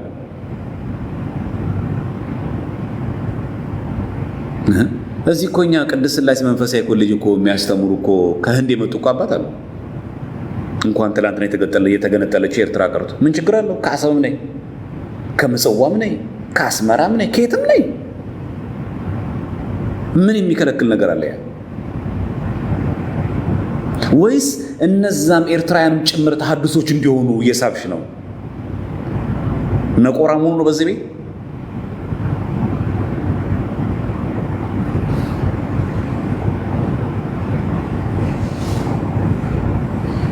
ስለዚህ በጣም ጥንቃቄ ብናድረግ ጥሩ ነው። ቤተክርስቲያናችን የጋራ ቤታችን ናት። በቃ ማንኛውም ኤርትራዊም ቢሆን ሱዳናዊም ቢሆን ኬንያዊም ቢሆን ኦርቶዶክሳዊት ተዋህዶ ቤተክርስቲያናችን አስተምሯን ከጠበቅ የትም ደብር ማስቀደስ ትችላል። የትም ደብር ማገልገል ትችላል። ምንም የሚከለክል ነገር የለም። ከአሰብ ነው የመጣሁት ምናምን ተጭኜ ያለ እናት ያለ አባት አድጌ ምናምን ከተቻለ በሃይማኖት ማይቻል ከሆነ በጎሳ ከዛ በብሔር ካልተቻለ በዜግነት አለበለዚያ እንደተበዳይ መሆን እንደተገፋ ሰው መሆን በዚህ ሁሉ ቁማር መጫወት ለምን አስፈለገ?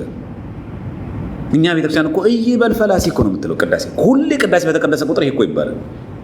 ያው እኮ መግቢያው ላይ ነው ገና ወደ እግዚአብሔር ቤት የገባ ሰው እኔ መጻተኛ ነኝ አይበል። የባይተዋርነት ስሜት እንዳይሰማ ቤቱ የእግዚአብሔር ቤት ነው። ፈላሻ ነኝ አትበል፣ መጻተኛ ነኝ አትበል፣ የሌላ ሀገር ሰው ነኝ እንዳትል። ይሄ ቤት እግዚአብሔር ቤት ነው። ቤቱ እግዚአብሔር ቤት ነው። ይሄ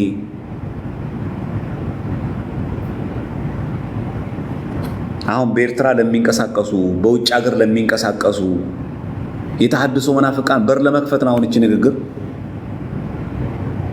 አለ እኮ እዚህ ጨርቆስ ላይ አዲስ አበባ ላይ ምን ችግር አለው? ኤርትራውያን ሆኖ በትግርኛ ኮርስ ይማራሉ እኮ ቂርቆስ ቤተክርስቲያን ስርዓተ ትምህርት ተቀርጾላችሁ በትግርኛ እኮ ይማራሉ። ዘማሪያን አሉ በትግርኛ የሚዘምሩ አሉ እዚህ አዲስ አበባችን። ከኤርትራ ስለመጡ እኮ አልተገፉም። በትግርኛ እኮ ይዘምራሉ፣ በትግርኛ እኮ ይሰበካሉ፣ በትግርኛ ኮርስ ይማራሉ።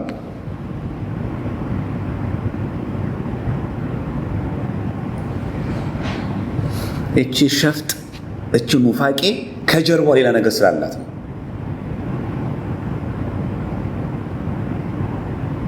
ስለዚህ በኤርትራ ከኤርትራ ውጪ በውጭ ሀገር የሚንቀሳቀሱ የተሐድሶ መናፍቃን ጭምር እያንገበገቧት እቺ ነጥብ ማለት በቃ ቤተክርስቲያናችን የሁሉም ሰው ዘር ናት። የሁሉም የሰው ዘር በቃ የሚጠበቅብን እውነተኛ የእግዚአብሔር ልጅ መሆን ብቻ ነው። በቃ አንተ አማራ ነህ፣ ኦሮሞ ነህ፣ የውጭ ሀገር ዜጋ ነህ፣ ኢትዮጵያዊ ነህ፣ ውጣ ግባ የለብንም። ሌላው ቀርቶ እንኳን አንገታችን ላይ ክር እኮ አታይም። ጥበቃ አቁማ አንገት ላይ ክር የለም ተመለስ አትልም። አሉ እኮ ብዙ ሙስሊሞች ፕሮቴስታንት ወገኖቻችን ገብተው ቁጭ ይላሉ እኮ ቤተክርስቲያን ውጡ እኮ አንልም። ስቀመጥ እዚህ ቤተክርስቲያን እረፍት ይሰማኛል ብለው። የሰላም ቤት ነው ቤቱ። እንኳን ያመነ ቀርቶ ያላመነ እንኳን ሲገባ ተመታስወጣ። ጠበል የሚጠመቀው ሁሉ ኦርቶዶክስ ነው። ፓስተሮች፣ ኡስታዞች፣ ዑለማዎች አሉ እኮ፣ ሼኪዎች እኮ አሉ የሚጠመቁ ጸበል ከነ እስልምና ምልክታቸው ጭምር ከነ ምላቸው። እዛ ገጠላችሁ ነው አንልም፣ ይጠመቃሉ። ሸንኮራ የሆነ ሲጂ አሉ። ያንቺ አንኳር የምታያቸው የተሐድሶ መናፍቃን ተደብቀው የሚጠመቁት ሸንኮራ የሆነ ሳር ስማቸውን ልንገርሽ፣ ሸንኮራ የሆነ ሳር የሚጠመቁት እዚህ ከተማ ላይ ምናምን ከሆነ ሰው ያየናል ብለው ተደብቀው፣ እሰየው ያርግላቸው እንዲድኑ ስለምንፈልግ። እዚህ ጠበል ውሃ ነው ብለው እዚህ መሀል ከተማ ላይ እየሰበኩ ተደብቀው ሸንኮራ የሆነ ጠበል ይጠመቃሉ። አቤት እግዚአብሔር ግን ትዕግስቱ! እስማ ቦልድ እግዚአብሔር ቸርነቱ በጣም እኮ የሚደንቅ እኮ ነው በእውነት። እዚህ በሚጽፉ ጽሁፍ፣ እዚህ በሚሰብኩ ስብከት ሰውን ጠራርገው ምን ያደርጋል ይሄ ዝም ብሎ እንጨት ነው ውሃ ነው ምናምን እንደው ደብተራ ነው ምናምን እንደው እያሉ ተደብቀው ነው ጠበል ይሄዳሉ። ለገንዘባቸው ለሽንቀላቸው ለሚከፈላቸው ገንዘብ ብለው ሰው ወደ ኑፋቄ ከትቶ ነው ተደብቀው ይጠመቃሉ። እግዚአብሔር ግን አይቀስፍም። የሚገርመው አሁንም የንስሐ ዕድሜ ይሰጣል። አሁንም ያድላችሁ የንስሐ ዕድሜ፣ ሁላችንም ያድለን በእውነት። ለዚህ ነው በቅዳሴያችን ጊዜ አምላካችን ሆይ እንደ ቸርነት ነው እንጂ እንደ በደላችን አይሁን አይደለም። እውነት ነው። አምላካችን ሆይ እንደ ቸርነት ነው እንጂ እንደ በደላችን አይሁን። እውነት ያርግልን በእውነት እንደ ቸርነቱ። ተደብቆ እኮ የሚያደርጉ ሰዎች አሉ። ክፍት ነው ቤቱ። ተሸውደን እኮ አይደለም። እዚህ እንጦጦም ቢመጡ ቦሌ መድኃኔዓለም ቢጠመቁ የጠበል ጥምቀት ሲጠመቁ የፈውስ ውጣ የለም። ተሐድሶ መሆኑ እንኳን እያወቅን ሙስሊም መሆኑ እንኳን እያወቅን እንኳን አንቺን ቀርቶ ማለት ነው። ስለዚህ አትቆምሩ፣ ኦቶሳሩ ላይ አትቆምሩ። ሰው ይሄን አክል ሞኝ አይደለም። እኔ አሁን እንደዚህ ከምተነትነው የበለጠ ብዙ አንደበተ ርቱዕ አለ። በደንብ አድርጎ የሚተነትን ሰው አለ። እኛ አይደለን የምናስተዋውቃት ኦርቶዶክስ ቤተክርስቲያን። እኔ ኦርቶዶክስ ለጥቅሜ ነው። ኦርቶዶክስ ካልሆንኩኝ መዳን ስለማልችል ነው እንጂ ኦርቶዶክስ ላይ አርላረግ የሆነ ነገር ልጨምር አይደለም። እኔ ለኦርቶዶክስ አዲስ መግለጥ ትምህርት የለም። በአበው የተገለጠውን የተማርነውን ትምህርት መግለጥ እኔ ስራ አለቀ። ማቅራራትም የምጎርበትም ነገር የለኝም። ከኔ የሆነ ነገር የለማ። የኔ የሆነ ስልኩ ነው፣ በቃ አለቀ። ስልክ የኔ ነው። ከዚህ ውጭ እኔ የለም። ትምህርቱ ኦርቶዶክስ ቤተክርስቲያን ትምህርት ነው። እና አንድ ተሐድሶ ስላየው ነው እንዲህ ብሎ የጻፈ ተሐድሶ ስላየው ነው ፌስቡክ ላይ አንቺን ከአሰብ የጠራሽ አምላክ ምናምን እኛንም ጠርቶ እዚህ ጋር ምናምን አደረሰን። እውነት አንቺ ላይ ከድንጋይ ከወረወሩት መካከል ሰዎች እኔ አንዱ ነኝ። ዛሬ ጌታ ተገልጦልኝ ምናምን። አትዋሹ፣ አትዋሹ። በኤርትራ ኦርቶዶክስ ብትሄዱ የኢትዮጵያ የኤርትራ ኦርቶዶክስ ቤተክርስቲያን ተሐድሶን አትቀበልም። አትዋሹ። አሰብም ትኑር፣ ምጽዋም ትኑር፣ የትም ትኑር፣ አስመራም ትኑር የኤርትራ ኦርቶዶክስ ተዋሕዶ ቤተክርስቲያን የኢትዮጵያ ኦርቶዶክስ ተዋሕዶ ቤተክርስቲያን የምታምነውን እምነት የምታምነው። ምን ተዋሻላችሁ? ከዚህ ስለመጣው ምናምን አታስመስሉት። ምናልባት በውጭ ያሉ ኤርትራውያንን ወደ ተሐድሶ ለመሳብ ነው፣ በዚህ ለመቆመር ነው።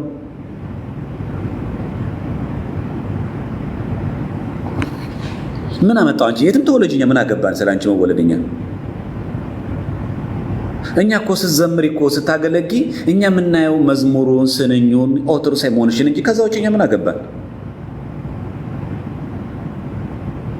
ከማይጠፋው ዘር እኮ ነው የተወለድሽው እኮ ዘርፌ። በ80 ቀንሽ እኮ ስትጠመቂ እኮ የስጋ ልደት እኮ ቆርጠሽ ጥለሻል። የስጋ ልደት እኮ የለንም እኮ። ከማይጠፋው ዘር ተወልደን ከክርስቶስ ተወልደን ወደ ታች ወደ ዘር ኑረን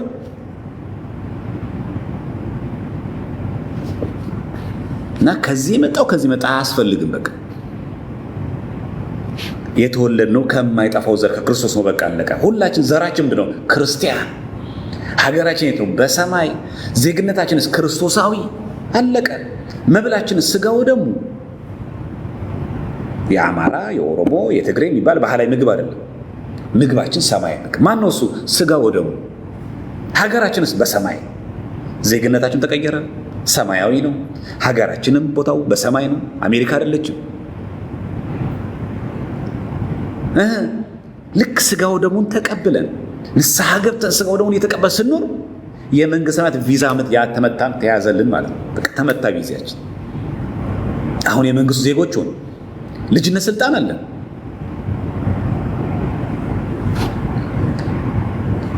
እና ምናልባት እቺ ቀመር እየተቀመረ ኦርቶዶክስ ተዋሕዶ ቤተክርስቲያን ለማጥፋት መሞከር ተገቢ አይደለም። እና ምናልባት በውጭ ያሉትን የተሐድሶ መናፍቃንን አብሮ ለማበር ጉልበት ለመስጠት የእኛ ሰው ናት ምናምን በማለት የሚሰራ ምንም አይነት ድራማ ሊኖር አይገባም። ስለዚህ ኤርትራውያን የሆናችሁ ኦርቶዶክሳውያን የተዋሕዶ ልጆች የኤርትራ ኦርቶዶክስ ተዋሕዶ ቤተክርስቲያንን ስርዓተ ትምህርት አስተምሯን፣ ዶግማዋን፣ ስርዓቷን ጠብቆ መኖር አብይ ጾም መጾም፣ የኢትዮጵያ ኦርቶዶክስ ተዋሕዶ ቤተክርስቲያን ምዕመንን በተመሳሳይ የኢትዮጵያ ኦርቶዶክስ ተዋሕዶ ቤተክርስቲያን ትምህርቷን አስተምሯን ጠብቆ ማስጠብቆ መኖር፣ መጾም፣ መጸለይ፣ ስጋው ደግሞ የተቀበሉ በንስሐ መኖር አለቀ። ወንድማማች ነን፣ ምንም ጥያቄ የለውም። እዚህም በግዕዝ ነው የሚቀደሰው፣ እዛም በግዕዝ ነው የሚቀደሰው። እዚህ ያለው ትምህርትና ኤርትራ ያለው አንድ አይነት ትምህርት ነው ያለን። ሁሉ ነገራችን አንድ አይነት ነው። ያንን አክብሮ መቀበል የሚያስፈልገው። በተረፈ ዘርፌ ክህደትሽ ላይ አተኩሪ፣ ኑፋቂው ላይ አተኩሪ። ከዚህ ሀገር ነው የመጣሁት ከዚህ ምናምን አያስፈልግም። አንቺን ስቡ አሁን እዛ ፌስቡክ ላይ ያወደሰች ሰው አንቺ ገደል ለመክተት ነው። በቃ ምንም ስለማይጠቅምሽ ነው። ቤቱ ግን የማን ቤት ነው? የአባታችን ቤት ነው። በፍቅር መመለስ ነው። ማንም አይከለክልም። ምን ችግር ትችያለሽ እኮ። አንዳንድ ሰዎች የላይፍ ሱስ ስላለባቸው ላይቭ ላይ ጠይቄ ሲመለስ ላይ የምወደው የሚሉ ሰዎች አሉ። እኔ እውነተኛ ጠያቂ እንደዚህ አይመስለኝም። እውነተኛ ጠያቂ እንደዚህ አይደለም። ወደ ኦርቶዶክስ መመለስ የሚፈልግ ሰው ይውልኝ ያለን የሚመለሰው በቃ ለመመለስ ከፈለገ መማር ይችላል። አይ የኔ ጥያቄ እኮ ለብዙሃኖቹ ትምህርት ይሆናል በሚል መንፈስ ከሆነ ዌልካም፣ በበጎ ጎንን ነው። እኔ የምጠይቀው ጥያቄ ብዙ ሰዎች ጥያቄ ሊሆን ይችላል። ስለዚህ መማማሪያ ብናደርገው፣ እኔ ከብልብ ለመመለስ ፈልግ ያለው ግን መማማሪያ ብናደርገው ላይቭ ላይ ቢቀርብ ጥሩ ነው። ለመባል ከሆነ ይቅረብ፣ ችግር የለም። ግን ጉዳዩ የፎቶና የሾው ግን አይደለም። ስለዚህ ዘርፌ ብዙ አማራጭ አለሽ። አሁንም ቤተክርስቲያን ትጠራሻለች፣ ግን በማስመሰል አይደለም፣ ግን በውሸት አይደለም። ቦታው የእውነት ነው። የምትመለሺው በእውነት መሆን አለበት። ድራማውን ተይው። በቃ ይሄ አያዋጣም። አሁን ትተኛለሽ ማታ ግድ የለም ፖድካስት ወጣ ምናምን ሰው ተንጫጫ ችግር የለውም። ግን ማታ ትተኛለሽ፣ ግን የሌላ ሰላም አለሽ። ግን እውነተኛ ኢየሱስ የሚለውን ስም ስንጠራው እየዘለልን ነው የምንሄደው። ተአምረ ኢየሱስ ሲነበብ እንደሚለው ተአምረ ኢየሱስ አሁን የማይነበበት ደብር አለ? ጻድቅ ስም የታነጸ ቤተክርስቲያን ነው። ተአምረ ኢየሱስ አይነበባል? ኢየሱስ ክርስቶስ ለሚጠራው ስሙ የጣፈጠ ነው የሚል የለም?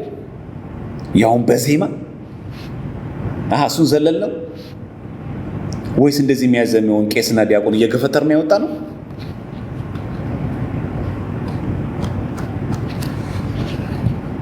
ሰው ከራሱ ጋር እንዴት ይጋጫል?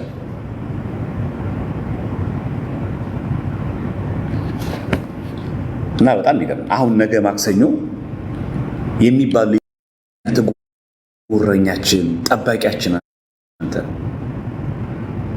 ማክሰኞ ጠዋት እኮ ይሄ ይባላል ሁሉ ጊዜ ማክሰኞ ስምህ ሕያው እኮ ነው የሚለው። ስምህ ሕያው የሆነ አምላካችን ዘኢይደቅስ ፈጣሪ የማይተኛ አምላካችን የማታንቀላፋ አምላካችን ሁሌ ተግተህ የምትጠብቀን አምላካችን የማትደክም አምላካችን እንቅልፍም የለብም ድካምም የለብም። ስምህ ደግሞ ሁሉ ጊዜ ሕያው ነው። እስኪ ሊጦን ገብተሽ ተመልከች እስቲ የማክሰኞ ካህኑ የሚለው ሮብ ምን ይባላል? ለትሩጽ እግዚኦ ምሕረትከ፣ ምሕረት እባክህ ፈጥና ወደኛ ትምጣ። እቺ ቤተክርስቲያን ክርስቶስን ማታውቀው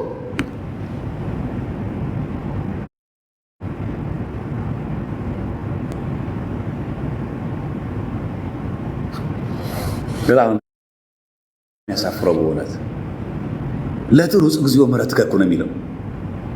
ምሕረት ለኛ ወደ ፈጥና ትምጣ ወደኛ። ደምስስ አበሳን በደላችን ሁሉ ደምስስ እናጥፋለን። ሰው ቁጭ ብሎ ማንበብ እኮ ዛሬ ከሶፍት ኮፒ ሞልቷል።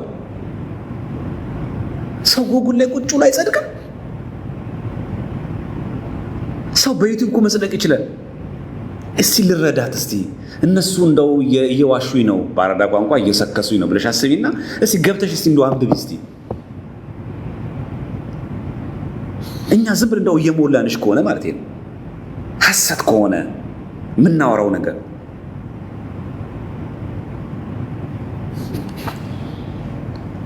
እና አሁን ዋናው ነገር አጀንዳ መቀየር ስለሆነ አሁንም ቢሆን ፕሮቴስታንቶች እርስ በርሳችሁ ያለውን የሉተራንና ፔንቴኮስታል ልዩነት መጀመሪያ አጥሩ። እኛ በዘርፊያ አንደነቅም። ከመጣች እሰየው፣ የእግዚአብሔር ቤት ነው፣ ትመለስ። ምንም እንደልቀው ምንም የምነፋው ነጋሪትም ምን ጎስመው እምቢልታ የለንም። እኛ ምንም ብርቅም ድንቅም አይደለም። ለዘርፌ ብሎ የተዘጋጀ ስፔሻል ሆነ ቄደር የለንም። ስፔሻል ቁርባን የለንም። ማንም ሰው የሚጠመቀው ትጠመቃለች፣ ከተመለሰች ከመጣች። ካልተመለሰችስ እግዚአብሔር ምሕረቱን ያብዛላት፣ በምሕረቱ ይመልከታት። አለቀ። እንኳን እሷ ማንም ይውጣ ከፈለገ ማንም ማለት ነው። ስለዚህ የሆነ ፊሽካ ተነፍቶለት ክር ይበጠስ የለም፣ ፊሽካ ነው የሚመለስ ሰው የለም። የጠፋ ሰው ካለ ቤታችሁ ናት። በጋራት ስትመለሱ የእውነት ተመለሱ። በሚገባ ተምራችሁ፣ በሚገባ ጠይቃችሁ፣ በሚገባ ንስሐ ወስዳችሁ፣ በሚገባ የቤተክርስቲያንን ቀኑኗን ሰዓቱን ጠብቃችሁ መመለስ። ምንም አዲስ የሆነ የሚሰራ ነገርና ጥምቀት የለም። አዲስ ቄደር የለም። አዲስ ቁርባን የለም። ስፔሻል የሆነ ቁርባን ለዘርፌ ብሎ የሚዘጋጅ የለም። ለማንም ሰው የሚሰጠው ነው የሚኖረው።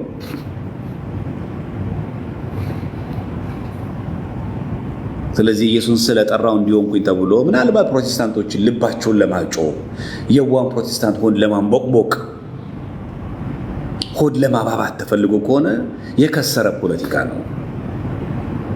አያጸድቅም፣ ያስጠይቃል። የምድሩ ጌታ ባይጠይቅ የሰማዩ ጌታ ይጠይቃል። እውነት አንቺ እኔ ቤት ኦርቶዶክስ ቤት እውነት ስሜ አይጠራም? ይጠይቃል እግዚአብሔር። ስሙ መጥራት መገፋት እስካለ በአኮቴታ ትቀበዩ። ብንሰደብ ለሱ አይደለም፣ ብንነቀፍ ስለሱ አይደል? ትዝ ይልሻል የድሮ ከአንቺ ፊት የነበረችው እህታችን ዘማሪት ፋንቱ ወልዴ ምን የሚል መዝሙር አለ? ሞት ነው ረሃብ ከክርስቶስ ፍቅር የሚለየኝ መዝሙር ትዝ ይልሻል? ዘርፌ ትዝ ይልሻል? መዝሙር ሞት ነው ረሃብ ከክርስቶስ ፍቅር የሚለየኝ ብላ ስትዘምር ለምንድን ነው ፋንቱ ኢየሱስ ክርስቶስ ፍቅር የሚለይሽ ውጪ ተብላለች? ይልማ ኃይሉስ እውነት ስለሆነ ኢየሱስ ክርስቶስ ብሎ ሲዘምር ተባረረ? መዝሙር እውነት ስለሆነ ኢየሱስ ክርስቶስ የሚለው አንተ ደግሞ ኢየሱስን ስም ጠራኸው ውጣ ተባለ?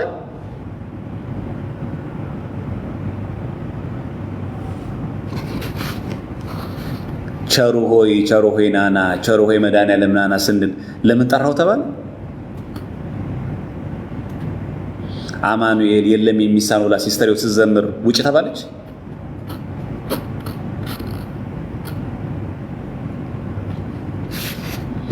ጤነኛ ነን ግን በእውነት? እና እግዚአብሔር አምላክ ማስተዋል ጠቡን ይስጥሽ እና በተለያየ መንገድ አሁን ህይወትሽንን በማቆሸሽ ከዚህ ብትርቂ ጥሩ ነው። ይህን አብይ ጾም ተጠቀሚበት። ባይሆን ፖለቲካውን ተይና ይሄ ድራማ ምናምን ቀረ። አሁን ኢየሱስ ስጠራኛ ትባረራለህ ምናምን በማይክ አሁን አረጀ። በቃ የቀረ እኮ በቃ አለቀ። ይሄኛ ቤት ስጠራ እንዲህ ትባላለህ፣ ስም ይጠፋል ይባላል አሉ፣ እንደዚህ አሉ ምናምን። እሱ አሁን ቀረ በቃ። ይሄ ያረጀ አካሄድ ነው በቃ። አሁን ህዝቡ እኮ ነቅቷል እኮ እንዴ። አብዴት አድርጊ እንጂ ራስሽን እንዴ፣ ፋራቶኝ እንጂ እንዴ። ከተማ ልጅ አይደለሽ እንዴ አንቺ? ነቃ በይ እንጂ እንዴ። ይሄ ደብራል በእውነት በቃ። ነቃ ብለሽ እንትን በይ፣ አገናዝቢ፣ አንብቢ እንጂ። ወጣቱ ራሱ ምን ይልሻል ሲሰማሽ ራሱ እንዴ። ማንበብ እየተቻለ ኢየሱስ የሚለውን ስም እንዳልጠራ ስለከለከሉኝ እምነት ብቻ የሚለውን የተከተልኩት ለዛ ነው እያልሽን እኮ ነው ያለሽው። የገባሽ ወደ መናፍቅ አዳራሽ ነው። ገፍቶ እዛ ወሰደሽ ደግሞ ኢየሱስ ለዛው ወደ ኑፋቄ ከተተሽ። ለእሱ ክብር ምስጋና ይግባውና ከገባሽበት አረንቋ ክደት ያወጣል እንጂ ወደ ክደት ይተከታል እንደ ጌታችን ማይባል ነገር አትበሉ ለማለት ያክል ነው።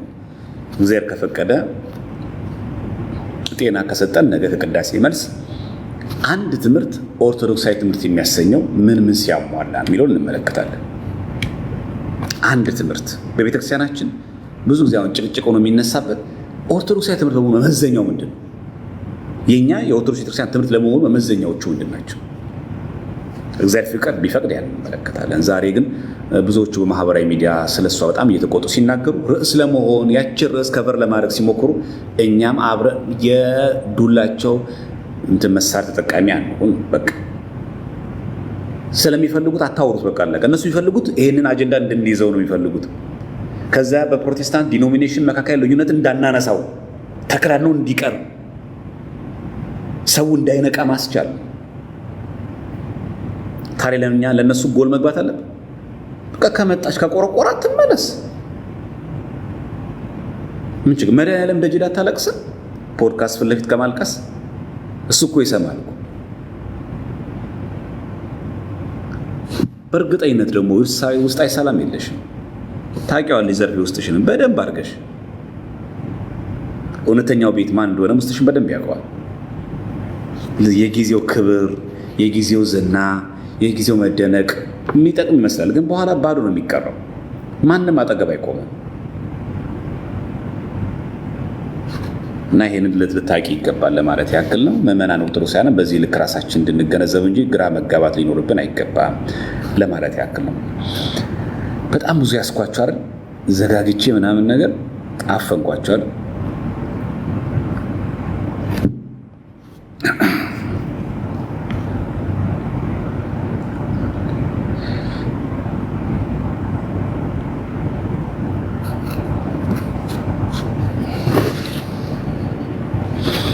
አይበቃንም?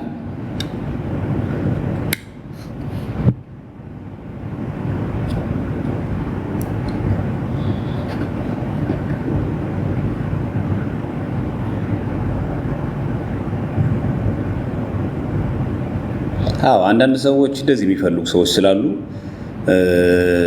በቃ የሆነ ዝም ሲባል ምናምን ይሄ በቃ የማይወዱ ምናምን አሉ ሰዎች አሉና ለነዛ ሰዎች ደግሞ እኛ ግባት አለን። እሺ በቃ ይፈልጉታል። በቃ ማለት ዝም ሲባል አይወዱም። በቃ ሚዲያው ላይ ስለነሱ እንዲወራ ምናምን ስለሚፈልጉ ባንሰጣቸው እድል ዝም ብንላቸው፣ ኮመንትም አታርጉ። እውነት ዝም እሷ ላይ ኮመንት ዝም በሏት። በቃ ካሰብን ነው በጸሎት እናስባት። ጾም ላይ ያለ ነው። ከአፋችን ስለምን ክፉ ቃል ይወጣል? ለምን ስድብ እንጽፋለን? በቃ ስድብም እንዳንጽፍ። ስድብ መጽሐፍ ምናምን ነገር አያስፈልግም። በቃ ተዋትና ካሰብን በጸሎት መጠየቅ። እግዚአብሔር ልቦና ይስጥልን፣ ወደ ቤቱ ይመልስልን ብሎ መጸለይ ነው። በቃ አለቀ። እኛ ግን ያኔ ነገር ሼር እያደረግን ዲዩቲ እያደረግን ምናምን ኮመንት እያደረግን ስንሄድ ግን አላማቸው ግብ እንዲገባ ያደርገዋል።